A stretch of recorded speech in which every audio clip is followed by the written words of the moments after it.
Welcome, everybody, to another edition of How to Beat Your Addiction with John Giordano. I'm your co-host, Scott Jones.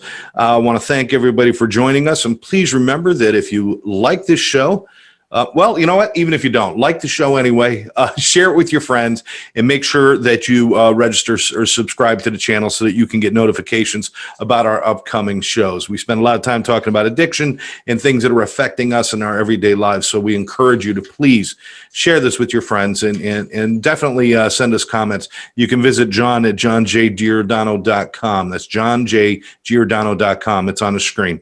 That's the letter J, not the letter J, not the word J.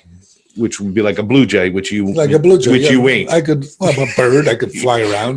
Yes. All right. So with that, I want to introduce our special guest that is coming from Tennessee, I believe, right? Right, Memphis. Yeah. Memphis, Tennessee. Excellent.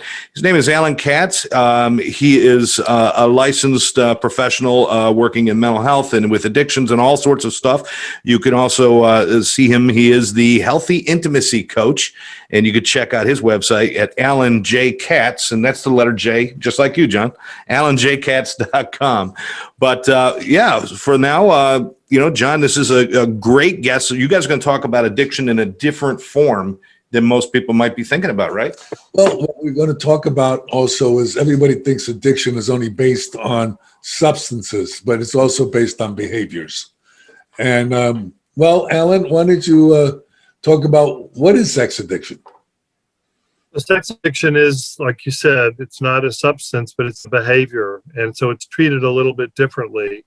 But it's basically doing sexual things over and over again, wanting to stop because you feel like it's getting out of hand, not being able to stop, and then it starts to affect your work, your money, your relationships, medically. You can be doing things. So it's basically people that are doing a lot of sexual things. Everything becomes, even in their own relationship, everything becomes about sex. They're making sexual innuendos. They're kind of begging their partner, if it's good tonight, let's do it again, and tomorrow. And there's nothing basically intimate about it. And that's why I call myself the Healthy Intimacy Coach, because people that are into like pornography, having affairs, massage parlors,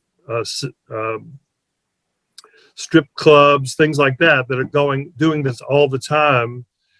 We call that intimacy. We call that intensity rather than intimacy.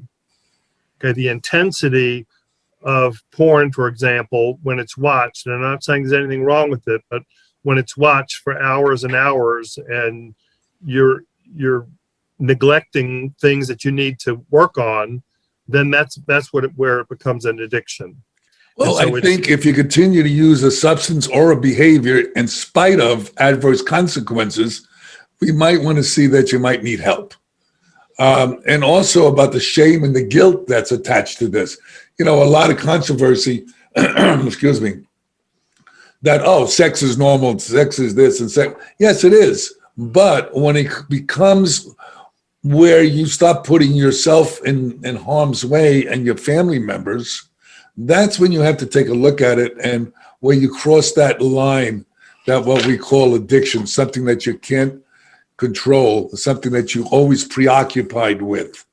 I find a lot of my clients have been molested or, traumatized early on, and especially cocaine addicts also are tied to sexual behaviors like that. Do you find that also? Yes, I mean, and that's why you have to do a differential diagnosis and make sure that this is not part of their bipolar or part of their co-occurring addiction, right? So like you said, cocaine will enhance the sexual experience, but is it about the cocaine or is it about both? And it's interesting because I had a sponsor about 20 years ago, and he was a sex addict, porn addict, drug, alcohol, and gambling all in one. And he told me that he did all these other things just to cover up his sex addiction, that his sex addiction was the core of his problem. He felt, after years of examining this, that sex addiction was the core of the problem, and he was using all these other things to soothe himself from that pain that like you said, the guilt and the shame are causing.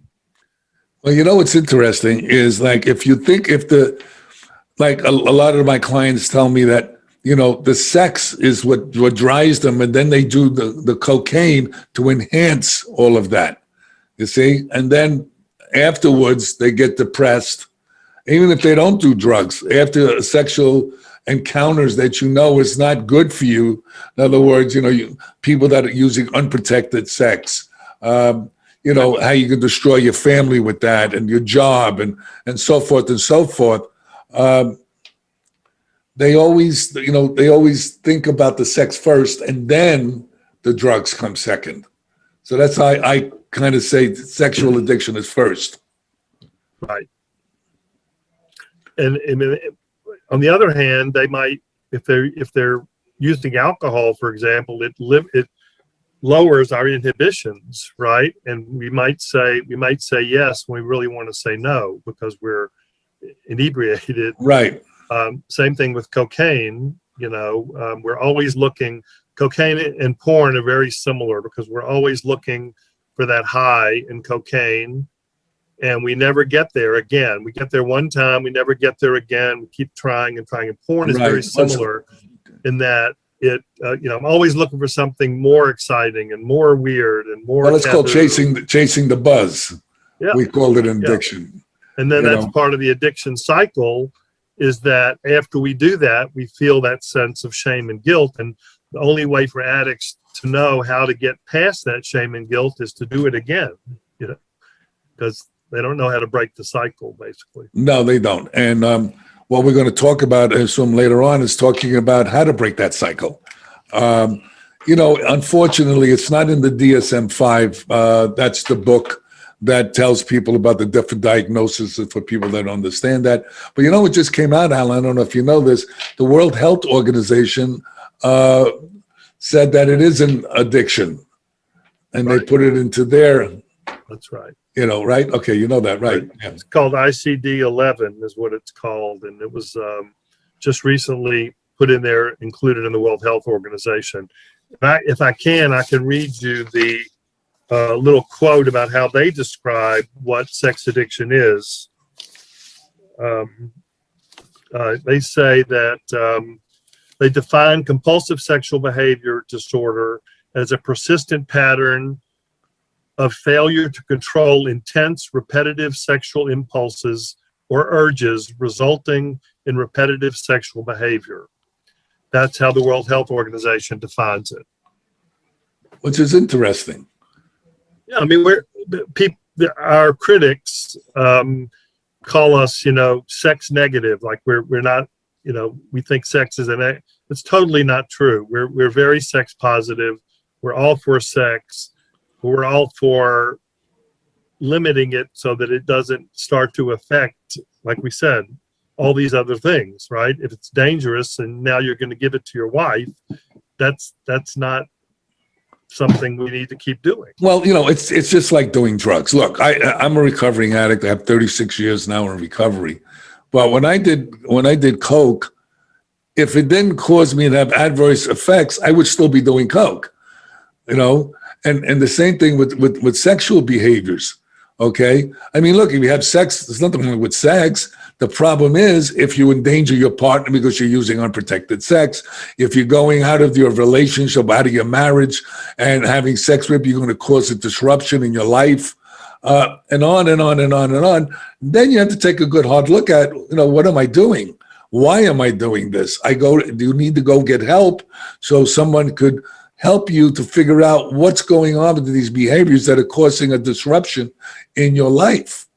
And a lot of people say, oh, it's a moral thing. It's this. No. What we call with Dr. Blum, as I told you earlier before we went on air, I work with Dr. Ken Blum. He's the geneticist who found the addiction gene. And we look at behaviors and drugs as RDS, reward deficiency syndrome, which means that you have a lack of dopamine. And what addicts want to do is they want to get that dopamine. And everybody has a different footprint. So some are cross-addicted, some gravitate to certain behaviors, some gravitate to substances, or both. So that's how we look at it. But let's talk about how you treat this behavior. Okay, so the first thing we do is we do talk to them about the consequences. I like to start out with Patrick Carnes has a book called Facing the Shadow, which is a workbook that it's a 30-stage model of how to get better, how to heal from sex addiction. And basically the first chapter is all about what are your excuses that you're using? What are the consequences of your actions? What justifications are you using to say that all this is okay? And so we start there, and that just kind of blows their mind to think, oh my gosh, this is much bigger, many more consequences than I thought it could ever be. And that just starts them out on the journey. And so we go through that, we go through the shame and the guilt, we explain the addictive cycle, how to get out of it. And then we start to give them some specific tools to help them get past it. And so one of my favorite tools is what I call play the tape out. And play the tape out is go back through the last time you relapsed or the last time you acted out in your sex addiction and think about what the consequences of those actions were. Okay, now your wife is mad at you. You feel shame and guilt. You may have lost your job. You may have a disease, a sexually transmitted disease. Is it going to be worth it to do this again? Is it going to be worth a few minutes of pleasure to do this again and suffer all these consequences? So you have them step back and say, am I using my wise mind right now? Am I thinking about what is playing the tape out? What are the consequences going to be if I continue to do this action? And for a lot of clients, that helps them. Not everyone, but that's a real good one. We do the same thing with drugs, exactly the same process. Because most addicts, they don't think of the consequences. They just think of the buzz, and they get more excited going to do these behaviors than actually while doing the behavior, which is also quite interesting, which most people don't get. For sure. There is help out there, but most people don't realize that they have a problem. And why don't we talk about, some of the things that show them that they have a problem? Okay, well, we can talk about some of the consequences of their actions. And COVID, what about COVID? Now, if you go out of your house and you go with a stranger, you could bring back COVID and kill your wife or kill your family. That's right. So it's even gotten more serious with these behaviors. Yeah, I mean, I'm sure you know that because of COVID, the alcohol use in the country, even among women, is skyrocketed. It skyrocketed. And so is depression and anxiety skyrocketed. Sure. And all all of these feelings are causing people to act out addictively. And that's because they're trying to medicate their emotions. Right. And so that loneliness that caused them in the first place to want to search out other people or pornography or something. Now we got COVID on top of that, which makes them even more lonely. Now I can't even go out of my house and do some of those things. But of course, I have the wonderful internet, which keeps me supplied with pornography and sex chat and all kinds of things. Well, what's interesting, there's also a research paper on the difference between people that are addicted to pornography and people who are addicted to sexual behaviors outside of that. And usually what they say in this research that I read, that the people that are addicted to pornography are more introverted and the other people are more extroverted. Do you find that to be true? Yes, absolutely. The people that are extroverted and they go out and be with other people or have affairs, right, or have anonymous sex or pay for sex, there's a form of power there. Okay. If I can go and be with somebody, I'm paying. There's a link there between money and power and sex. And so those people that are more outgoing, they sometimes have a sense of entitlement.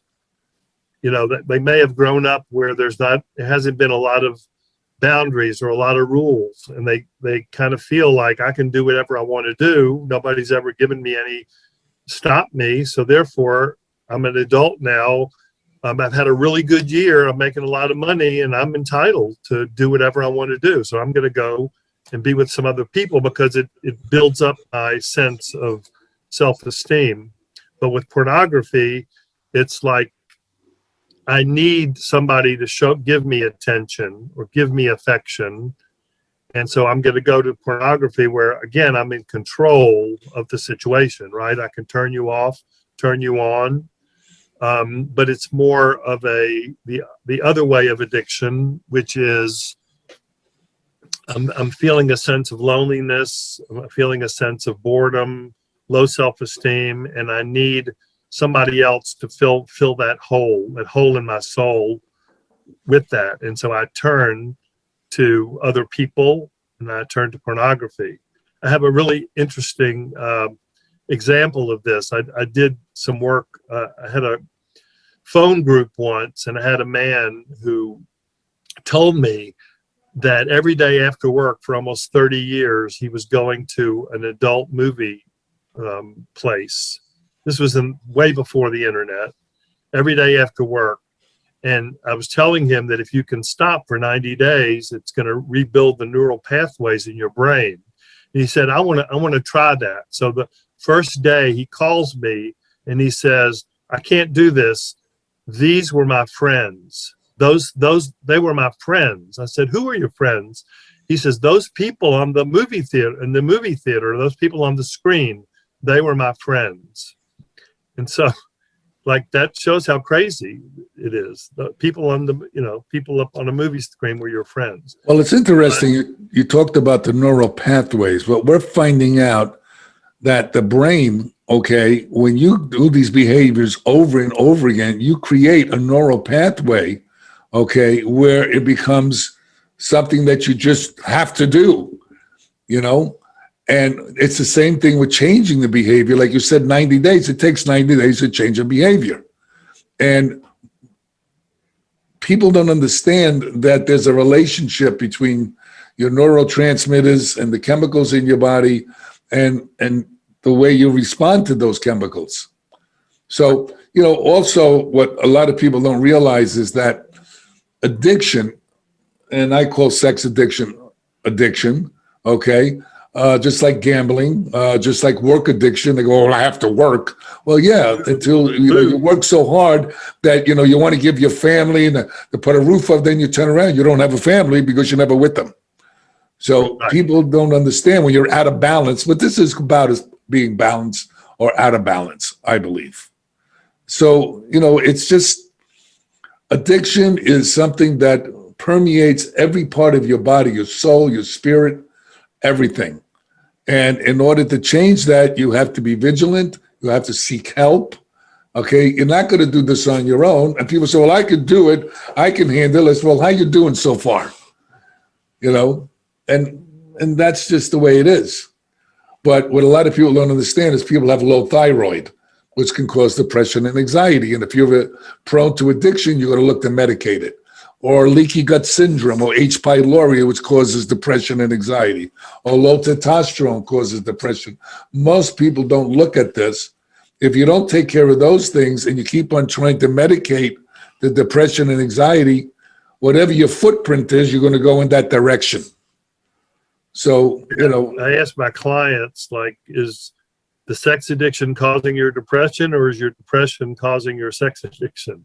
Or any addiction? What's coming first? Right. Which came first, the chicken or the egg? Exactly. So what do you think about, in Atlanta, about this guy blaming the sex addiction, which caused him to murder these poor people? Right. Well, first of all, there's no real proof that this is really racially motivated. From a clinical perspective, he blames this, but really it's his own psychosis. I never heard before this, I never heard of sex addiction leading to somebody being a murderer. So right. You can't blame it on the sex addiction. No. Yes, obviously this guy has psychosis. He has a problem. But I've heard from some other clients where they're really embarrassed that this guy is blaming this on sex addiction, because that doesn't give you a blame. He's just blaming it on these women because he has a problem and he can't control himself. And my question is, like you just said, did he get help? Did he feel like he could do it on his own? And then it blew up in his face, and he got too much, and he thought this would be a way to get rid of it. But well, I think the shame and the guilt was driving that also, but I also believe that he has other diagnoses other than what he wants to call sex addiction. For sure. I think they also were talking about he was paranoid. He might be paranoid schizophrenic. Poor impulse control. There might be a lot of things that are co-contributing factors to what he did. But what he did, there's no excuses for murdering somebody. So if you want to blame it on addiction, you could do that all day long, but I don't think that's going to fly in court or anywhere else. And it's amazing how the media has just totally ignored the addiction, the mental health issues, and is, saying that it's an Asian thing, which, No, I don't believe it's an Asian thing. I think the Asian thing was where he went to get, happy endings and massages in the massage place. It could have been, there's people that are Colombians that do that. There's Brazilians, there's Americans, there's all kinds of different spas that do these different things. So right. I don't believe it had anything to do with the Asian. Okay, but just since that's the hot topic, so now we're going to look at that. Oh, it's an Asian thing. I don't believe that was an Asian thing at all. I just think they happen to be, unfortunately, have to be the recipients of this man's delusional way of looking at things. Right. What's interesting is that, just in this past couple of weeks since then, I'm getting 2 or 3 calls a day for people that say they have sex addiction. They're self-diagnosing that they have a problem. So something out there is hopefully making people more aware that it is a problem. And whether you call it an addiction or not, or a compulsion, it doesn't matter. If somebody's coming into my office because he's feeling a lot of pain and he wants to get help, that's what's important. Right. It's not see, everybody gets hung up on labels. Look, if your life's out of balance and you're having all these problems in your life as a direct result of your behavior or the substances that you're using, then you have to go and take a look at that and get some help. Okay, that's the bottom line. You can't medicate feelings away. That's number one, okay? Because what you're doing is you're trying to stuff them down, and that causes more stress. More stress causes more addiction, what people don't understand. Because stress depletes dopamine, that feel-good drug that we manufacture in our gut that goes up to our brain. And most people don't even know that 90% of dopamine and serotonin is manufactured in your microbiome, the flora in your gut that goes up what is known as the vagus nerve into your brain and deposits it to serotonin and the dopamine. So if you're out of balance physically, mentally, spiritually, and emotionally, you need to get help. There's no shame in getting help. The shame is that you don't go. And people like Alan, myself, that help people as best we can, we don't get you well. You get you well. And that's what people have to understand. Okay, what we do is give you a roadmap to recovery that you need to follow. And it's up to you. One of those things we stress is also getting in touch with your feelings, because for men especially, they have a hard time expressing their feelings. I'm fine, I'm good, I'm okay. But that's, once you can express and know what your feelings are, you can start to heal from the feelings. And also the idea that it's just a feeling or a thought doesn't mean I have to have a behavior to take care of it. Just because I'm hungry doesn't mean I have to eat a whole bag of potato chips. I bet you just can't eat one. No. Well, yeah. But no, you're right. And the problem is like, like growing up in my family, you weren't allowed to show your emotions and your feelings. And, if you did, it was a sign of weakness. And men don't want to be vulnerable. They have to be this macho thing and all this kind of, which is, excuse my expression, which is bullshit. Okay. If you really want to show that you're macho, then you share your feelings. I've been depressed. Yeah, I have anxiety sometimes. Yes, it's okay. You're a human being. Okay, these things happen. But most people don't get that part, and they don't want to share I got to share it with a stranger. How's he going to help me? Well, how are you doing with yourself? You're not helping you. So maybe take a shot. That's how I look at it. So, addicts are addicts. We all do the same thing. I don't care if it's gambling, sex, work addiction, substance abuse. These all behaviors are people that are out of balance in their life, in their thoughts, and in their actions. If I could chime in for a minute, gentlemen, Alan, I'd love your opinion on this. It seems that alcohol and drugs has gotten a serious amount of attention ever since Nixon's war on drugs started, and we've been looking at addiction in certain ways. Gambling has been in the forefront. People talk about it. You can't go to a casino without seeing a gambler, some sort of sign about if you have a gambling problem. But sex still sells.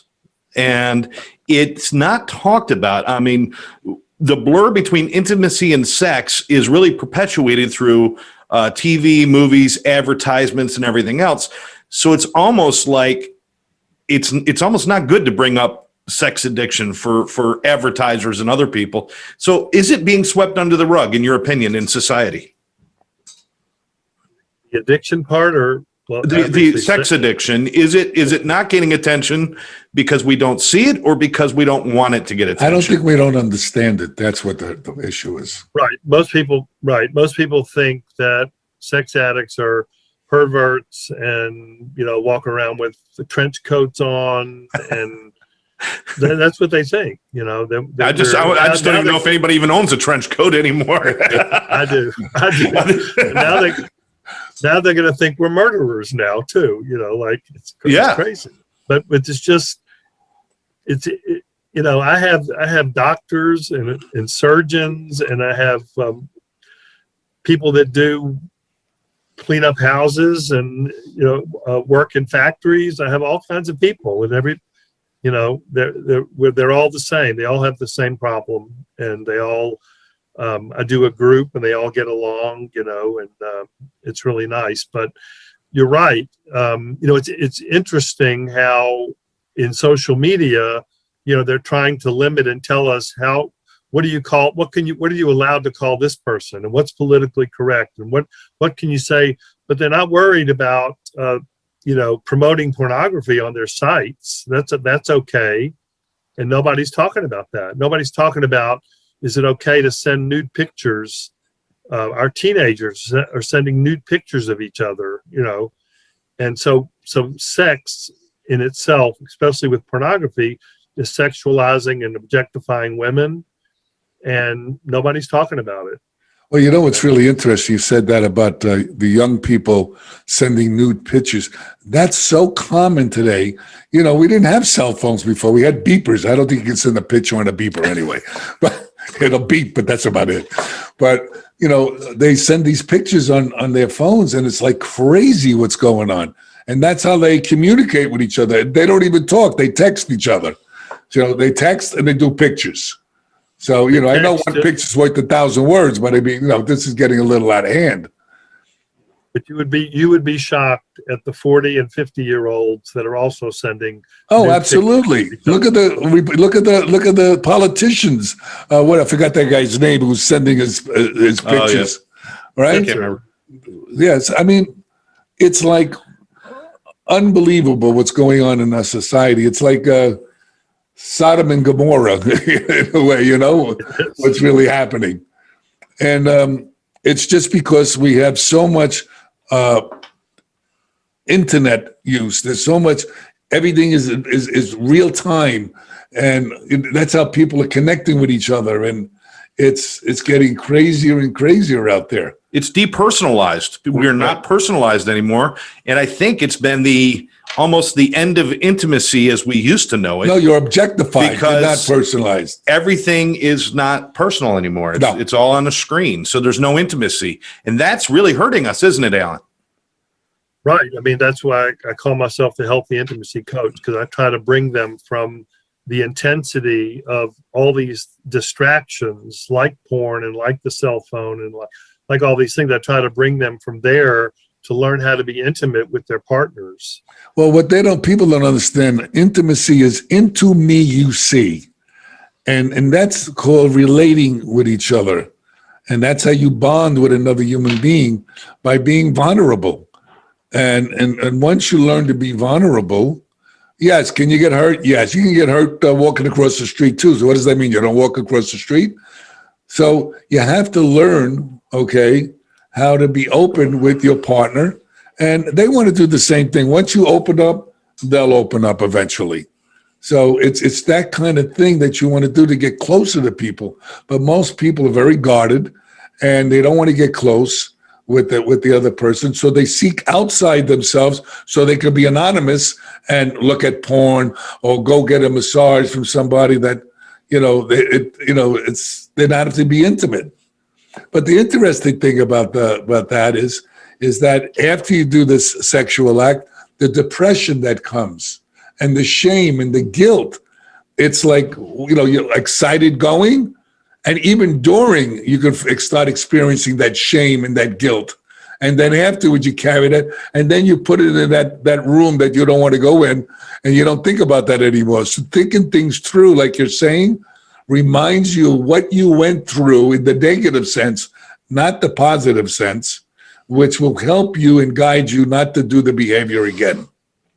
You put it in a box in the back of your brain, and you think, I'm just going to leave it there and forget about it and just move on. But it doesn't. It stays there. It can be like traumatic. How can somebody, because this is such a personal thing, alcohol and drugs, you can look at it and say, okay, anybody can end up addicted, or even gambling. People can understand it, but it's almost like it's a deep-rooted shame in this. How does somebody break through that just to ask for help? I mean, do you have any advice for people who are suffering, who know they probably should get help, but they're so afraid to speak up? How do they break through that? The idea is that we professionals, certified sex addiction therapists, or what John does, there is no shame in our offices. There's no judgment.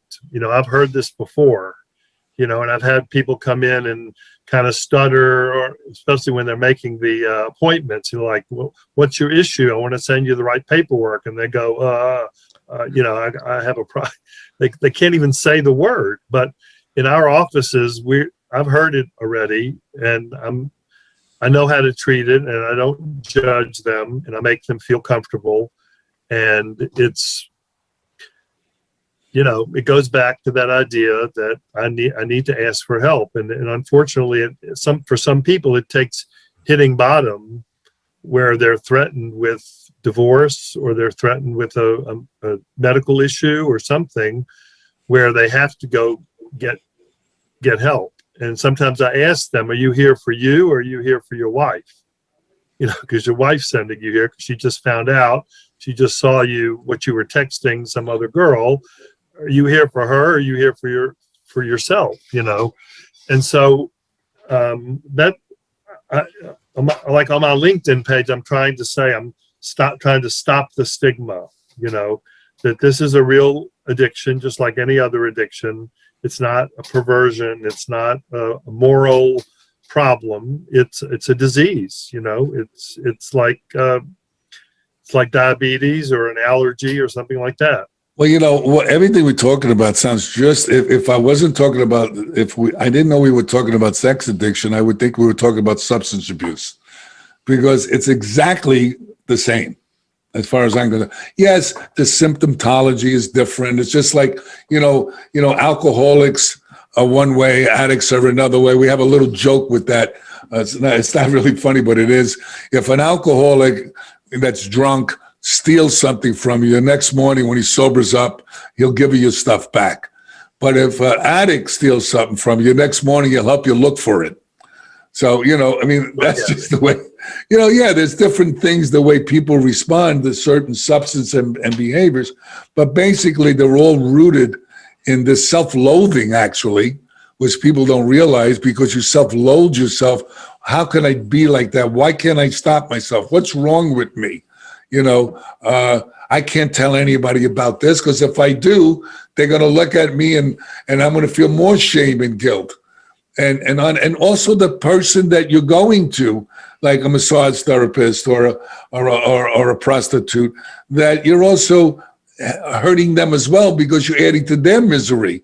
And people say, well, people that's how they make money. Yeah, maybe that's how they make money, but they're also a human being and they have problems too. Okay.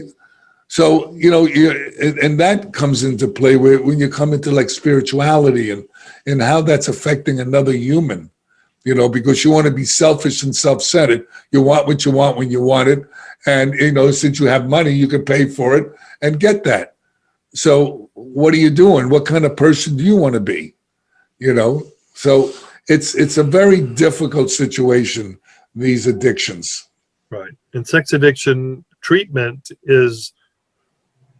it's more like food addiction, where you have to have sex, but sex is good and you want to have it and it's okay. So how can I can't say you have to stop like with alcohol or drugs completely.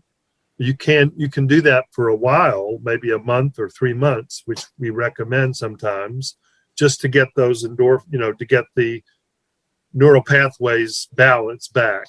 But it's all, like you said before, it's all about balance, and it's all about, I can have sex is good, but it doesn't mean I have to have it 3 times a day. When I'm 40 years old. Maybe when you're first married or something, that's okay. But get older, third, fourth marriage. Is that nobody told my ex-wife that story. And what people have to understand is therapists like ourselves, like Alan and myself, well, I've been doing this for, going on 35 years. I've been hearing this forever, different stories. There's no shame in the game. Nobody's here to judge you. We understand. I have my own problems with different addictions too. Look, it is what it is. We're here to help you. And that's what this is all about. And the way we help you so you can help yourself. And that's just the way it is. But it remains that you have to be consistent. It's like working out. If you work out for a week and expect to be in shape, forget about it. You have to be consistent in what you're doing. And it's the same thing with any addiction. You have to continuously get support. You have continuously, as much as you can in the beginning, go to therapist. And when you feel the urge, you're going to go back to your therapist. Okay, you don't have to get addicted to your therapist either. Otherwise, you use that as a crutch. That's no good either. Okay, they also have SLA meetings, sex and love addiction meetings that people can go to. But I hear some other people tell me, I don't want to go there because I wind up screwing some of the girls there. So there's all men's. You can make all kinds of excuses, but there's all men's meetings. Right. And let me tell you, when you hear the girls' stories in those meetings, you're not going to want to be with them. because you as a male start to stop sexualizing and objectifying women when you hear their horror stories. Absolutely. Well, Really that's about empathy, you see, and that's where addiction gets cut off. We don't empathize. That's what I was saying about the girls that do massage or the prostitute. Where's the empathy? That's somebody's little girl. That's somebody, I don't think when she was a kid, right, growing up, so I'm going to be a hooker when I grow up, you know, and that's the sad part of this, because it's a two-way street. You hurt yourself and you hurt the other human being also. And, you know, you're only responsible, I understand, for yourself. But you got to take custody of your thoughts, your words, and your actions. And that's what we're responsible for. And, you know, that's just about what anything in life. So, well, gentlemen, this has been really informative. I think we can all agree that this deserves much more conversation. And certainly, societally, we should, although, you know, I don't think any addiction's ever going to have complete acceptance in society. I think at least there should be a better understanding, and that's not going to happen unless people talk about it. So, and that's going to help a lot of people when we take away the shame and guilt from this and have conversations out in the open. Well, you know what's interesting? I was teaching at one of the colleges, group therapy, and I had some mental health people in there, psychologists, had a psychiatrist in there, and it was a group on addiction. And they kept saying, well, I don't understand. Why can't people just stop? So I said, okay, let's do this. I said, how many people in this group smoke cigarettes? So a couple of them raised their hand. I said, how many drink coffee every day? So a couple of them raised their hand. I said, okay, I want you to stop for a month. Oh, everybody got all upset. What do you mean stop for a month? I said, well, you want to know what addiction's like, right? You want to know how hard it is for them to stop? Put that in everything and see how you do. And I said, it's 100 times worse than that. Especially those who are smoking cigarettes, you can get lung cancer. Why do you keep doing that? People can't, you have to give them something that's relatable to their life. It doesn't have to be the extreme. It could be in between. All right. Well, listen, we're coming to the end of the time. Alan, I just want to remind everybody, this is Alan Katz, who is the Healthy Intimacy Coach. I love that tagline, by the way. I think it's important people understand what real intimacy is. So thank you for doing what you do. AlanJKatz.com. It's on the screen. Alan, you also have some books that people can look at and purchase on your website. Is that right? I do. The last book, Hey, What About Me, is all about compulsivity and dealing with these distractions, and how work and tech and emotions and people can all be addictive, and how do we get past that and work on our character to get past some of those, work on our character traits to get better and to heal. Excellent. They can also reach you through your website if they have any questions or anything like that. You're willing to help them out, answer questions, right? Sure. Yeah. Well, keep doing God's work, Alan. That's wonderful to meet someone like yourself. Thank you. That's helping God's kids, and that's my goal in life also. I appreciate having me on today. We appreciate it, Alan. And I want to thank our guest again, Alan Katz, AlanJKatz.com, the Healthy Intimacy Coach. And John, we're going to wrap up, and we want to make sure we remind people that if you like this show, make sure that you like it, share it with your friends, and subscribe to the YouTube channel so that we can keep bringing you more topics related to addiction and healthy living. And also about depression and anxiety, not just addiction. Which is all, I mean, it all goes together. It all goes together. So, John. Okay. All right. Alan. Hasta luego, right? Hasta luego. Hasta luego. We'll catch you next time right here on How to Beat Your Addiction. Bye.